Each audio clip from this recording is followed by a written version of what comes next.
চলো আজকে তোমাদেরকে দেখাই যে আমি বাড়িতে কীভাবে পনির বানাই। তো তার আগে বলি, আমি এখানে 600 গ্রামের মতো দুধ নিয়ে নিয়েছি। আর এটা হচ্ছে টক দইটাকে একটু ভালো করে আমি ফাটিয়ে নিচ্ছি। আমি এখানে আমুলের টক দইটা আছে না, যেটা 20 টাকার প্যাকেটটা পাওয়া যায়, ওটাই ইউজ করছি। তো দুধটাকে পুরো গরম করে, মানে যখন উঠলে উঠবে দুধটা, সেই মুহূর্তেই কিন্তু তোমাদেরকে দিতে হবে টক দইটা। আমি কিন্তু এখানে দুধ ফাটানোর জন্য কোনো রকমের ভিনিগারও ইউজ করছি না, আর কাগজি লেবুও ইউজ করছি না। তো একটু টক দইটাকে একটুক্ষণ দিয়ে এরকম নাড়াচাড়া করলেই দেখো দুধটা পুরো কেটে গেছে।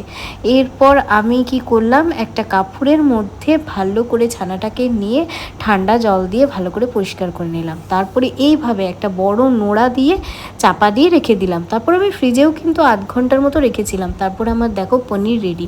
তো এই পনিরটা শেপটা একটু এরকম হয়ে গেছে, কিন্তু খেতে দারুণ হয়েছিল। আমার এদিকে পোস্ত হচ্ছে, আর পনিরের তরকারি এই দেখো আমি অল্প মানে হালকা করে আর কি রান্না করেছিলাম।